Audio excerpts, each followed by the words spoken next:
Now, 1.5 years since the night curfew was enforced, Kenyans have been asking tough questions about its effectiveness and whether it is time to lift it. Medical experts are now also weighing in on the issue, and they think it's about time the government focused more on other measures to ease the pressure on Kenyans who are struggling to make ends meet. Martin Mwangi reports. It has been 18 months since the government first enforced the night curfew to curb the spread of COVID-19. Those found in violation of the rules have faced the full force of the law. Some, like the Kanjokoma brothers, were arrested for defying the curfew, later found murdered. The impact of the pandemic, partial lockdowns, and curfew restrictions have forced some businesses to shut down. But Kenyans and experts are now questioning the relevance of the curfew and the selective enforcement of the measures.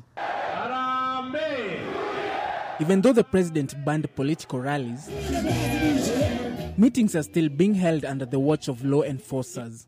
Nevertheless, these massive rallies, termed as super spreaders by experts, have been taking place with no social distancing and no masking. We have seen that people are being arrested for curfew, but have not seen politicians arrested for not fulfilling or for not following the ban on political rallies. Matatus have also been allowed to carry at full capacity, some even overloading. Kenyans have been allowed to interact freely during the day. Religious gatherings, including funerals and weddings, take place during the day, but people are locked in their homes at night. Kuna masaa ile tumezoea ambayo biashara wangi na noga haswa masaa ya jioni. Hata kama ni mavuno unavuna masaa ile ya jioni kuliko masaa ya mchana. Swali kubwa ambalo tunalijiuliza kwa sasa hivi ni hii curfew ambayo mpaka sasa hivi bado ipo. Ni kwa ajili ya nini? Ni masharti yapi ambayo labda yanatufanya tuwe bado katika hali kama hii?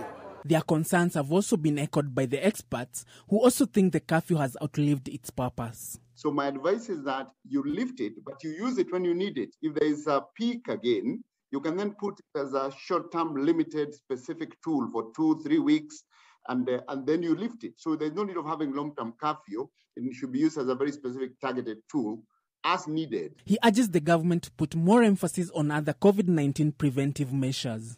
Vaccination is important. Vaccination is going to take time. We've seen vaccination delays significantly over the month. We are now seeing Africa just reaching 4.7%. By the time we get 70%, it's going to take time. Dr. Githinji says that we should trust our healthcare facilities because they are now fully equipped for COVID-19 cases. Kenya has built its health infrastructure significantly. Enough oxygen now is in hospitals. Oxygen capacity has gone up 4 to 5 times over what it was in March. So we have more trust in our health system. Amani National Congress party leader Musalia Mudavadi also wants the curfew lifted. The economic hardships continue to bite several sectors of our economy. The transport sector, the small-scale trader sector, the hospitality sector. And the message that is coming through is that it is time that the curfew is lifted. However, the government still insists that it's not yet time to lift it. Nothing would please the government better than to lift the curfew and all other restrictions that are there. But just because the positivity rate has come down a bit, it does not mean that we are out of the woods yet.